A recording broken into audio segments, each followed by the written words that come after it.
As we all know, pro wrestling is an emulation of a sport with the ability to control the outcome, because you see, you, the fan, are able to decide who will win, in that if you support your favourite loudly enough and buy sufficient tickets, you'll convince the bookers that they're worth putting at the top of the card. But this is the thing, even if you're at the top, you're gonna make mistakes from time to time, but what makes these high caliber stars shine as bright as they do is that sometimes they turn mistakes into absolutely money moments. So let's take a look at them. As I'm Jules, this is WhatCulture.com, and these are 10 wrestling botches that were totally intentional. Number 10. Paxels depth perception. Now, a month or so back, Malachi Black spat black mist in Pac's face, leaving him temporarily unable to see out of his right eye. It was a deft booking touch, a rather unique way of beating a protected storyline injured star while also building FTR as threats for the World Tag Team titles and Black himself ahead of a dream singles match. Pac carried the injury into an AEW Rampage match against FTR alongside Penta L0M. It was fantastic and layered with creative realism, because as you might expect, loss of sight results in poor depth perception, and Pac used that realism of the injury to inform his performance. When attempting a springboard aerial attack, he deliberately misjudged the distance between his feet and the ropes and jumped off the top using his shin, allowing Dax to batter him in a heat sequence. It was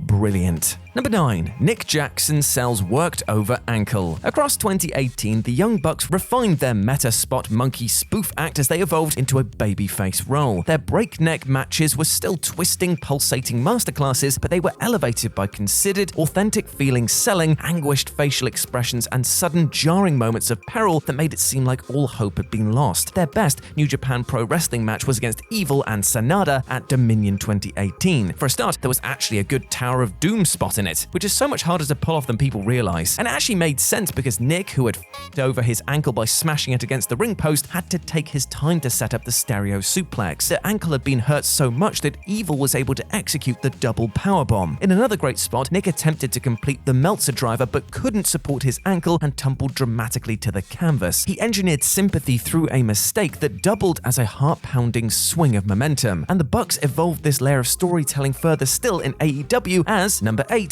the Young Bucks sell ring rust. In mainstream Puro, a more sports-orientated scene than in the US, the returning wrestler tends not to win their first big match back. They aren't sharp, they're in recovery from significant injuries, they need to rehab their body and rediscover their form. In AEW, the apparent goofy cartoon spot monkey league that's just like the WWE, the Young Bucks applied a sporting concept to their first match at Double or Nothing. Having taken a few months off from in-ring activity as they undertook their roles as executive vice presidents, the Bucks spent the early phase of a classic match with stunning narrative depth by botching all over the place. They, by astute design, were not operating on the same wavelength. They struggled to get into position to complete signature double team moves, which were easily countered by the Lucha Brothers, who also capitalized on the ring rust by evading incoming attacks, forcing the Jacksons to inadvertently strike one another. The Bucks eventually met in the middle to win the match, but AEW was always far more of a sports-centric promotion than the bad faith critics suggested. Number 7. Don Kallus enables suspension of disbelief. On the Full Gear 2021 Go Home show, AEW concocted a tremendous go home angle that glowed with Kenny Omega's trademark deep thinking. He and Hangman Page conducted a professional conversation in a high-stakes, understated big sell designed to portray the upcoming match as a serious contest informed by 2 years of emotional gravity. Of course, this was undermined by Omega's heel chicanery, which was deftly obscured by a fantastic and deliberate botch. The camera operator kept blocking various shots. This was a gorgeous and realistic detail because the camera operator wasn't actually a camera operator. It was Don Kallus masquerading as one, and he was naturally not very good at pretending to do the job. Ultimately, this was a dorky little detail that wasn't of any real importance. It was just to reward those pedantic twats like myself and Michael Sidgwick who wrote this script, who definitely appreciate them. On a less ideal note, this winning subtlety also worked because AEW's production unit isn't actually quite perfect. It all added up to make the babyface look like less of an idiot, which is actually the most important thing. Number 6. Sabu botches just for a laugh. The suicidal, homicidal, genocidal, smart mark working, death-defying maniac. All wrestlers are workers, whether you care to admit that or not. We're all getting worked all of the time, and it's so depressing to think about. But some works are good, obviously. You want to convince the audience that you're totally f***ed because the comeback is then so much more awesome. But some works are bad, obviously again. The more a wrestler insists that they hate their rival in real life, the more you can picture the pair of them exchanging cry-laugh emojis in their DMs. But some works are wildly counterproductive and are done purely just for the banter. At least that is if you're or Sabu. According to Lance Storm, when the two men were putting together a match for ECW, Sabu pitched a spot in which they'd f**k up a counter and fall in an awkward collision to the mat. Sabu wanted to hear the "you f***ed up" chant, knowing that he actually hadn't, to convince the fans that they weren't as smart as they thought they were. The net result? The fans thought that Sabu was sloppy, which was a reputation that didn't do his mainstream prospects much good. So who's the idiot here? Number 5. WWE's very weird self-own. Vince McMahon is a weird man who every now and again gets some f***ing mad idea in his head that simply has to happen whether it makes sense or not. At WrestleMania 35, Becky Lynch captured the Raw and SmackDown women's titles by countering Ronda Rousey's Piper's Pit with a crucifix pin. Rousey's shoulder was definitely up, but the ref counted 3 regardless. This actual botch ended the man's journey on a rather anticlimactic note. Not that they would have f***ed it all up by putting her in a main event with the likes of Baron Corbin and Lacey Evans, but anyway. At Money in the Bank later in that year, Rey Mysterio captured the United States title from Samoa Joe in a 1-minute 33-second match that you'd never have remembered had you not just been reminded about it now. Joe's shoulder was definitely up again, but the ref still counted to 3 regardless. The commentary team gave what was an incredibly weird game away by repeatedly calling attention to the error and not desperately scrambling to cover it with some frantic bullshit explanation. The idea, just to clarify, was actually this: we didn't botch the Mania finish specifically, guys. It wasn't an isolated incident. Our referees are just weirdly incompetent. This didn't help make the Mania finish any better, guys. Number 4. A botch or something else. Was the botch in the legendary Jushin Liger vs. Great Sasuke match a worked botch or the single greatest moment of improvisation in the history of professional wrestling? Given the quality of the workers involved, both scenarios are kind of plausible. Liger's incredible performance suggests that yes, he was even better than his glittering legacy suggests. The family-friendly, spectacularly innovative superhero played situational heel in this Super J Cup match. He grounded Sasuke, viciously targeted his arm, and generally used body language to awesome effect in controlling the audience. Then, when Sasuke aimed at a springboard attack, he fell directly on his face. But then watch his feet. It almost looks deliberate. He doesn't trip. He positions his toes on the top rope as if to facilitate the error. He doesn't so much execute a move badly, but rather executes a timing error on purpose. Liger claps sarcastically immediately, and before they could even improvise a secret conversation, Sasuke drops Liger right on his head with a Hurricane Rana and pins him. And when you put it all together, it's bloody brilliant. Almost suspiciously so. Number 3. The inverted sequel. In Great Sasuke vs. Jushin Liger, the worked botch was placed in the match to get Sasuke over as a dauntless underdog babyface. Years later, on the Dynamite premiere, a worked botch sought to achieve the opposite effect. MJF vs. Brandon Cutler was placed on the card to introduce the former, a maverick heel prospect, to the wider audience. It was a brief and straightforward win, but the level of thought here was underlooked. After a short comeback sequence in which Cutler impressed with a suicide dive into a barrage of punches, the hapless babyface attempted a top rope move of some nature before slipping on purpose. It worked so well for the respective characters that it was either a carefully planted story beat or a happy accident accounted for brilliantly with a spot of improv. The resulting referee as Shield spot got MJF over as a cruel, crafty little bastard, and Cutler at the time was destined for the Dark Order stable before that angle was dropped. He wasn't just beaten here, he was humiliated following his heartwarming comeback story on being the elite, rendering him vulnerable to the advances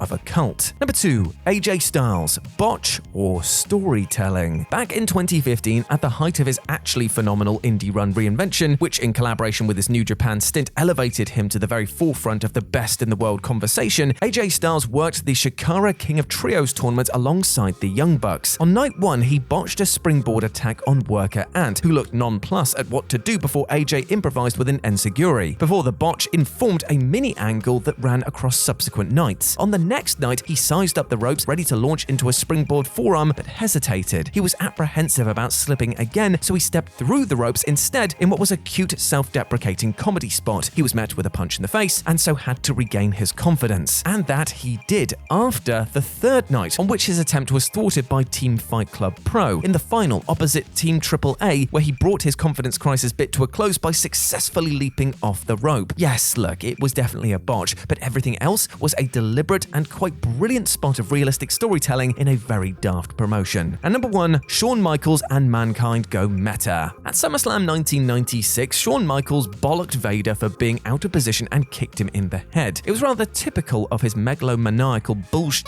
Bray Wyatt and Malachi Black have both attempted to play a certain character to mixed results in the 2020s, which is the horror-informed villain who is as interested in corrupting his opponent as they are defeating them. Mick Foley perfected this bit at the appropriately named Mind Games pay-per-view in a phenomenal, groundbreaking match against Shawn Michaels. The WWF base has rejected Shawn's miscast, earnest good guy shtick, which lacked credibility so badly that even Shawn himself couldn't commit to the role in the middle of his matches. And Foley, one of the most intelligent in-ring workers ever, grasped that Shawn was struggling and built a match around his psyche. In a meta-story beat, Foley, who in the fiction was attempting to draw something ugly from Michaels, led him into the corner but refused to follow. The resulting botch drew furious reactions from Shawn, who savaged Mankind with several worked shoot blows. A spot as effective to those in the know as those who didn't pursue the dirt, it's little wonder that Foley by 99 was as much a critical darling as he was a folk hero. And there we go, my friends, those were 10 wrestling botches that were actually totally intentional. I hope that you enjoyed that, and please let me know what you thought about it down in the comments section below.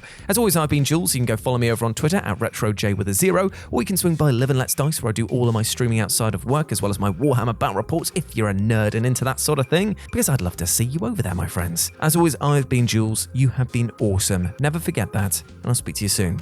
Bye.